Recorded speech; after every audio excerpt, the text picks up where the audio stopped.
Assalamualaikum warahmatullahi wabarakatuh. Apa kabar teman-teman? Semoga kita senantiasa dalam lindungan Allah Subhanahu wa taala. Saya di sini akan menyampaikan sedikit materi mengenai pidato sebagai keterampilan retorika.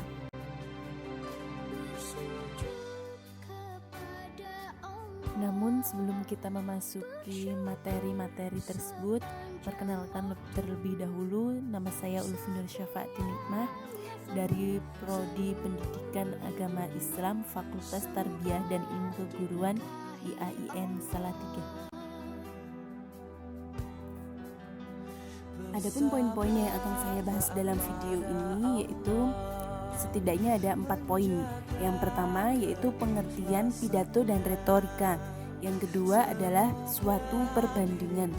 Kemudian yang ketiga, macam-macam pidato menurut Aristoteles. Nomor 4, persuasi pidato dan hambatan-hambatannya.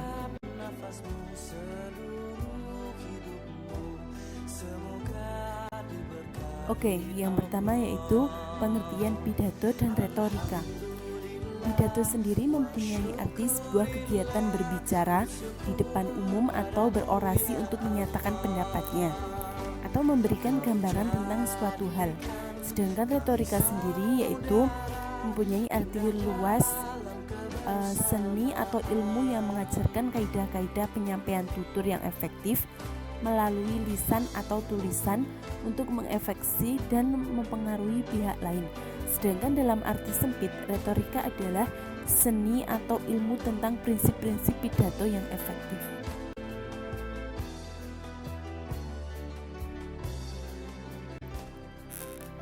Yang selanjutnya yaitu satuan perbandingan.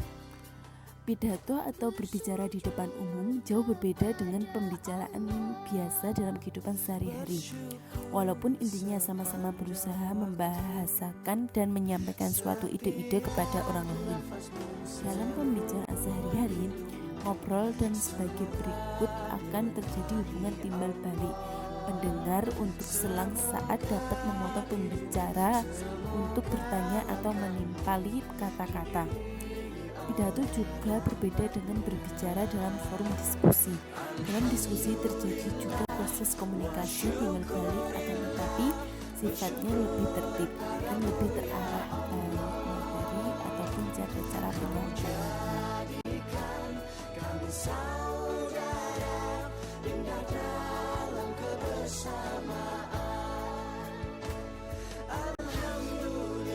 Adapun macam-macam pidato menurut Aristoteles yaitu ada 3.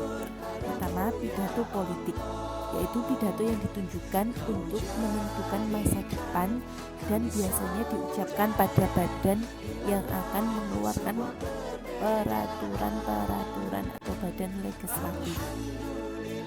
Yang kedua yaitu pidato forensik, yaitu pidato yang ditunjukkan untuk mempengaruhi penilaian perbuatan yang terjadi pada masa lalu dan biasanya diucapkan di depan badan yang akan menjatuhkan putusan atau pengadilan.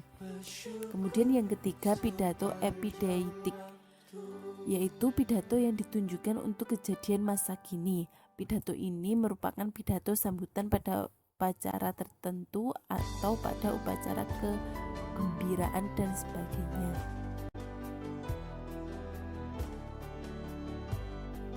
Oke, yang selanjutnya yaitu persuasi pidato. Persuasi pidato yaitu usaha untuk mempengaruhi pendapat, pandangan, sikap, atau merubah tingkah laku seseorang. Dapat ditempuh cara koersif, yaitu dengan cara paksa bila perlu disertai dengan teror-teror yang dapat menekan batin dan menimbulkan persuasif, yaitu dengan mempengaruhi jiwa seseorang sehingga dapat membangkitkan kesadarannya untuk menerima dan melakukan suatu tindakan. Dengan demikian, maka pidato dapat dimanfaatkan untuk alat persuasi di atas. Baik, yang terakhir adalah hambatan-hambatan pidato. Hambatan-hambatan pidato sendiri memiliki 4 faktor. Yang pertama, faktor suara. Suara pidato dapat terganggu akibat suara-suara ramai atau suara keras lainnya yang termasuk pada saat pidato sedang berlangsung.